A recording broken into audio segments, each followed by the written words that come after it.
انسان اپنی حقیقت کو بھول جاتا ہے اور اپنے انجام سے غافل ہو جاتا ہے، اپنی موت اور اپنی قبر کو بھول جاتا ہے، تبھی انسان گناہ کی طرف قدم اٹھاتا ہے۔ اگر یہ بات اس کے ذہن میں ہمیشہ رہے کہ میں نے اس دنیا میں ہمیشہ نہیں رہنا، میں نے ایک دن اس دنیا سے جانا ہی جانا ہے، ہر حال میں جانا ہے، اس دنیا کو چھوڑ کر جانا ہے، اور یہ ایک ایسی حقیقت ہے جس سے مسلمان تو کیا کائنات کا کوئی بھی انسان انکار نہیں کر سکتا۔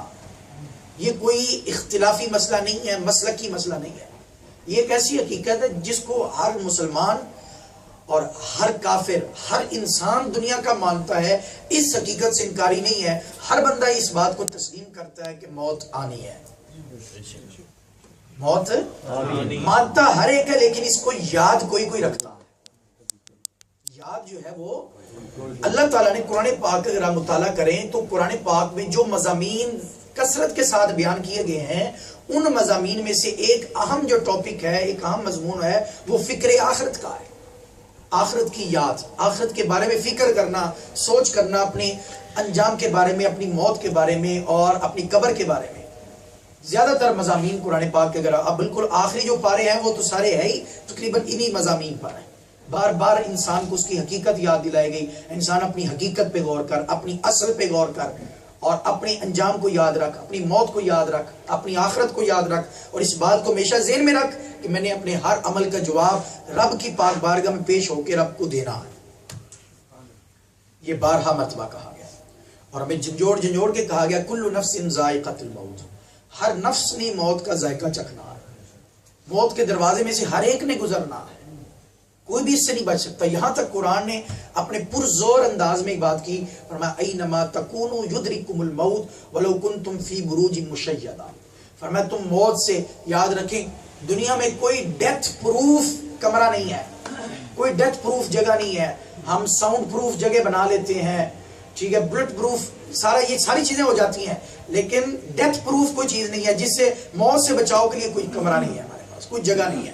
قرآن کہتا ہے اینما تکونوا یدرککم الموت، تم دنیا میں جہاں کہیں بھی چلے جاؤ، موت سے بچنے کے لیے، کہ میں فلاں علاقے میں چلا جاتا ہوں، فلاں جگہ چلا جاتا ہوں، وہاں موت نہیں آئے گی مجھے، نہیں۔ اللہ تعالیٰ فرماتا ہے تم مضبوط قلعوں میں بھی چلے جاؤ، اپنی طرف سے جتنی مرضی سیفٹی کر لو، جتنی مرضی انتظام کر لو، پھر بھی تم موت سے نہیں بچ سکتے، موت تمہیں وہاں بھی آ جائے گی، جو آپ کا مقررہ وقت ہے اس پہ موت آ جائے گی۔ اور پھر جب جو موت کا معین وقت کر دیا گیا، قرآن نے ساتھ یہ بھی غلط فہمی کو دور کر دیا کہ کوئی یہ نہ سوچے کہ جب موت کا وقت آ جائے گا تو اب وہ مہلت مانگے تو اسے مہلت مل جائے گی، ایسا نہیں ہے۔ حدیث قرآن پاک میں اللہ تعالیٰ نے ایک مقام پر بڑے کھلے واضح لفظوں کے اندر اللہ تعالیٰ نے اس غلط فہمی کو دور کر دیا اور ہمیں بیدار کر دیا، بتا دیا اس حقیقت سے۔ فرمایا وَأَنفِقُوا مِمَّا رَزَقْنَاكُم مِّن قَبْلِ أَن يَأْتِيَ أَحَدَكُمُ الْمَوْتُ، فرمایا جو اللہ نے تمہیں عطا کیا ہے اس میں سے خرچ کر لو، اس میں سے۔ اب اس سے مراد صرف مال و دولت نہیں ہے، اس سے مراد ہر نعمت ہے، ہر نعمت ہے۔ آنکھ بھی اللہ کی نعمت ہے، آنکھ میں سے کچھ نہ کچھ اللہ کی راہ میں خرچ کر لو۔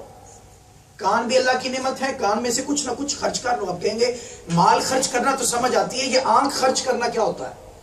آنکھ کو خرچ کرنا یہ ہے کہ آنکھ کو اللہ کی راہ میں استعمال کرو، نیکی میں استعمال کرو، قرآن پاک کی تلاوت کرو، آنکھوں کے ذریعے مقدس جگہوں کی زیارت کرو، اور اس آنکھ کو برائی کو دیکھنے، غلط چیزوں کو دیکھنے سے روکو۔ یہ آنکھ کا خرچ ہوگا اللہ کی راہ میں۔ کانوں کا خرچ بھی اللہ کی راہ میں کرو، زبان کا خرچ ہم زبان کو خرچ کریں اللہ کی راہ میں۔ زبان کو کیسے خرچ کریں؟ فرمایا اس سے ساتھ قرآن پاک کی تلاوت کرو، اللہ کا ذکر کرو، درود و سلام پڑھو، سچ بولو، جھوٹ سے بچاؤ، غیبت، چغلی، ان ساری چیزوں سے زبان کو بچاؤ، گالی گلوچ سے بچاؤ۔ تو یہ آپ اگر اس چیز کا اہتمام کرتے ہیں تو اس کا مطلب ہے آپ زبان کی نعمت کو اللہ کی راہ میں خرچ کر رہے ہیں۔ اپنے پیروں کو خرچ کرو، پیر، قدم برائی کی طرف اٹھ کے نہ جائیں، گناہ کی طرف اٹھ کے نہ جائیں، نیکی کی طرف اٹھ کے جائیں، اللہ کی عبادت کی طرف، حلال کمائی کی طرف۔ اپنے دماغ اور سوچ کو خرچ کرنا، استعمال کرنا حلال روزی کے والے سے، اور دیگر نیک اچھی چیزیں سوچنا۔ دماغ میں اللہ اور اس کے رسول کی یاد کو اور اس کے احکام کو پیدا کرنا. تو یہ ساری چیزیں ہیں اپنے اعضاء کو اللہ کی راہ میں استعمال کرنا، اپنی جسمانی اعضاء کو. تو اسی طرح اللہ حاضر قیاس، اولاد بھی اللہ کی نعمت ہے، اولاد کو اللہ کی راہ میں استعمال کرو، اولاد کو اللہ کی راہ میں استعمال. اب اولاد اللہ کی راہ میں کیسے استعمال ہوگی؟ آپ کے 4 بچے ہیں، 5 بچے ہیں، 7 ہیں، جتنے بھی ہیں، 2 بچے ہیں، 3 ہیں، تو ان میں سے ایک نہ ایک بچے کو تو کم از کم اس کو دین کا عالم بنا دو، دیندار بنا دو.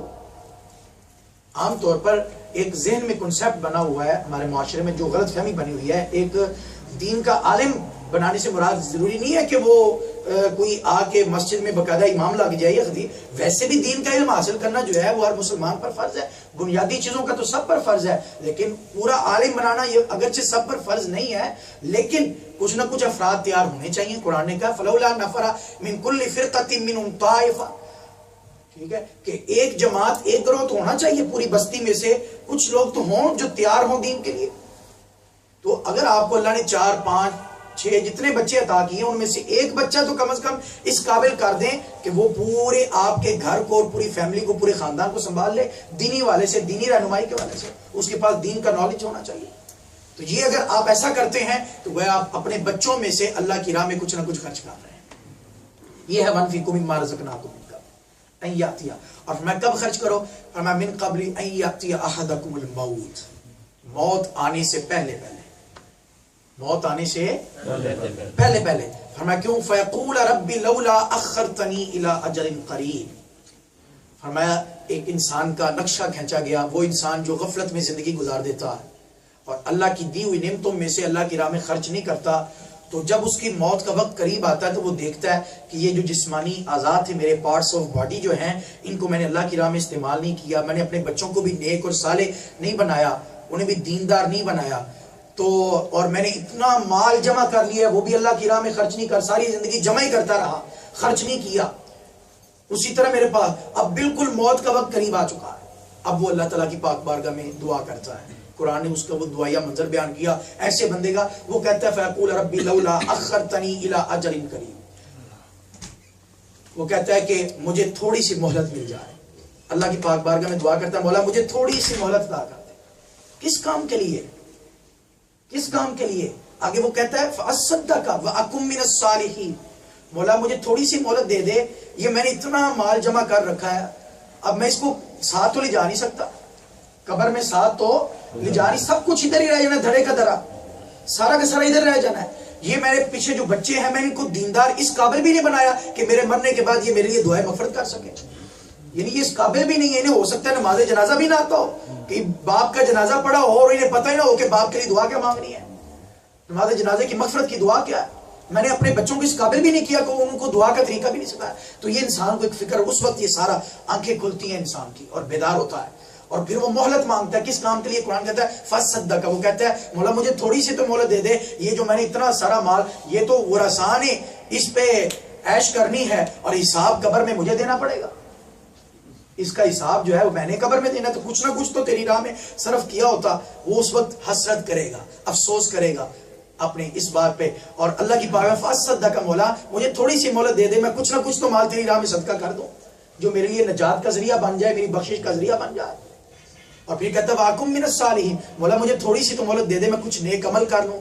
ساری زندگی بے نمازی بن کر گزار دی، ساری زندگی حرام کھانے میں گزار دی، میں نے کچھ اچھا عمل ہی نہیں کیا، تو مولا مجھے تھوڑی سی مہلت دے دے، میں کوئی اچھے کام کر لوں تاکہ میرا بھی شمار نیکوں میں سے ہو جائے.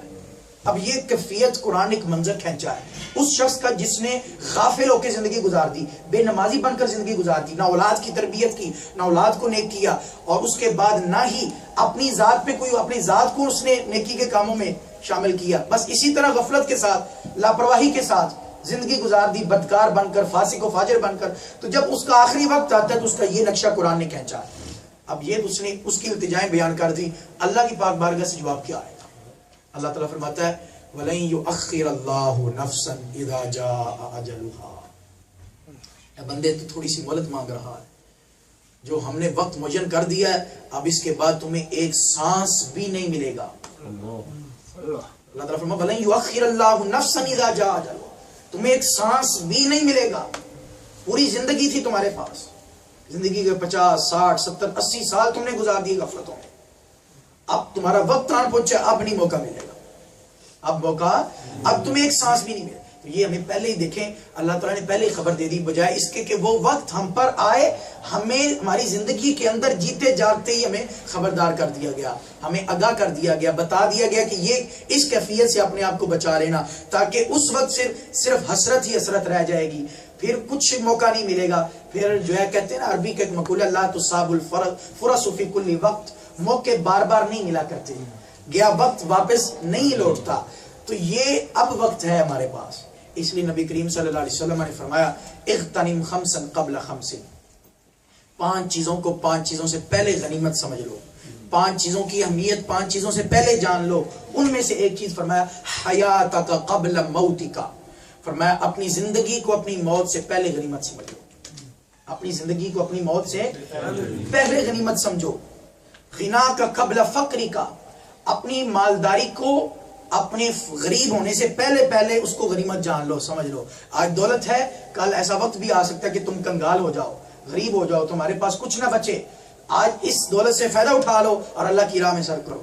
اسی طرح فرمایا اپنی زندگی کو اپنی موت سے پہلے غنیمت سمجھو، اور اپنی مالداری کو جو ہے وہ اپنی غریبی سے پہلے غنیمت سمجھو. اور اسی طرح فرمایا صحتک قبل سقمک، اپنی تندرستی کو، صحت کو اپنی بیماری سے پہلے غنیمت سمجھو.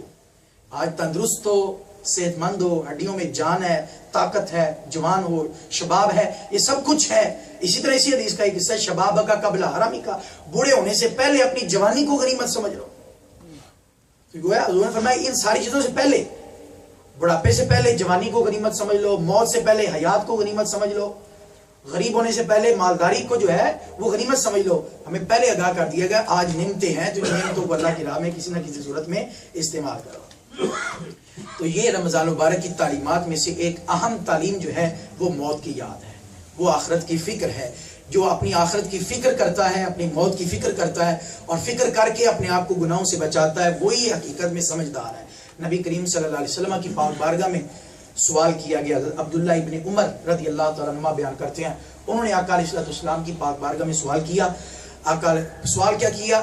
پوچھا ای المؤمنین اکیس، کہ یا رسول اللہ یہ تو بتا دیں کہ مومنین میں سے کون سا مومن سمجھدار ہے، کون سا مومن جو ہے وہ سمجھدار ہے، دانا سمجھدار مومن کون سا ہے؟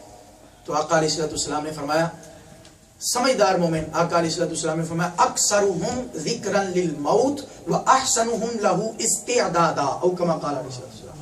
فرمایا سمجھدار مومن وہ ہے جو سب سے زیادہ اپنی موت کو یاد کرتا ہے اور سب سے زیادہ موت کی تیاری میں لگا رہتا ہے، سب سے اچھی تیاری کرتا ہے موت کی، سب سے اچھی تیاری موت. اب کہیں گے موت کی تیاری کیا ہوتی ہے؟ ہم اب جمعہ پڑھنے کے لیے جمعے کی تیاری کی آپ نے، غسل کیا، خوشبو لگائی، اچھے کپڑے پہنے، صاف ستھرے کپڑے پہنے، پورے اہتمام کے ساتھ، یہ پوری تیاری کے ساتھ آتا ہے.